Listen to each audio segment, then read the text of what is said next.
My name is Mary Allison, and I live a pretty awesome life. I have a wonderful husband, fulfilling job, and have even traveled the world as an elite athlete.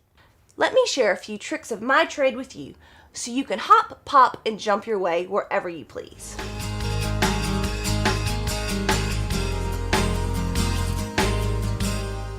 Once you've mastered the pop, then it's time to learn the hop. Hopping curbs is very useful when encountering an inaccessible sidewalk, friend's house, or you just want to take a shorter route. Hopping down a curb is much easier than hopping up a curb because you have gravity in your favor. There are two main ways to hop up and down curbs, facing forward or backward. I prefer to hop down a curb facing forward because I like to see where I'm going and I think it's safer. When you approach a curb, pop into the wheelie position.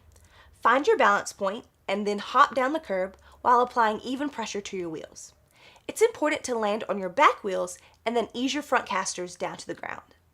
When descending a curb backwards, roll your back wheels to the edge of the curb and lean your weight forward towards your knees. Slowly ease yourself down the curb. Once your back wheels have reached the ground, then take a pull backwards to lower your casters and raise your chest. Once you have mastered sizable curbs, then you can practice hopping down multiple steps. In order to hop down multiple steps, you must have superior chair control. Start with a single curb. Focus on hopping down the curb and landing in a wheelie position with your casters off of the ground. This skill is critical.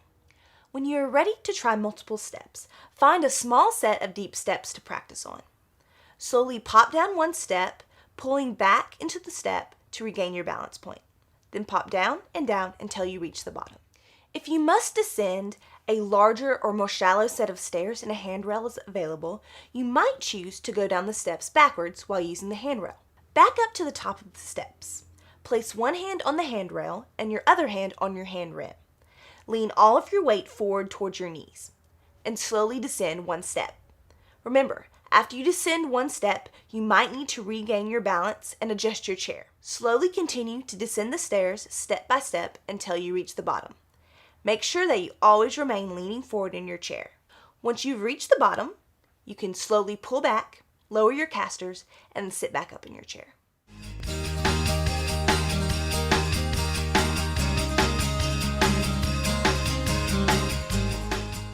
Hopping up curbs, while not as scary, can be quite difficult depending on the height of the curb. For smaller curbs or bumps, you can hop over them from a stationary or moving wheelie position. For more substantial curbs, you might need to get a running start. Take several hard pushes as you approach the curb. Once you get to the curb, pop up into a high wheelie and apply a lot of pressure on your back wheels into the curb. As you hop up the curb, make sure you remain leaning forward so your momentum will carry you to the top. I have found that it is easier to hop up a curb using air-filled tires as opposed to solid tires. If I'm having a lot of difficulty on a curb, I might deflate my tires slightly. This will allow my tire to dig into the curb more and make hopping up the curb easier. If you've tried this method and you still can't get up the curb, see if there's a sturdy stationary object nearby. You can use this object to pull yourself up the curb. This could be a parking meter, door frame, or even a tree. Just make sure you don't pull yourself out of your chair. Thanks for watching.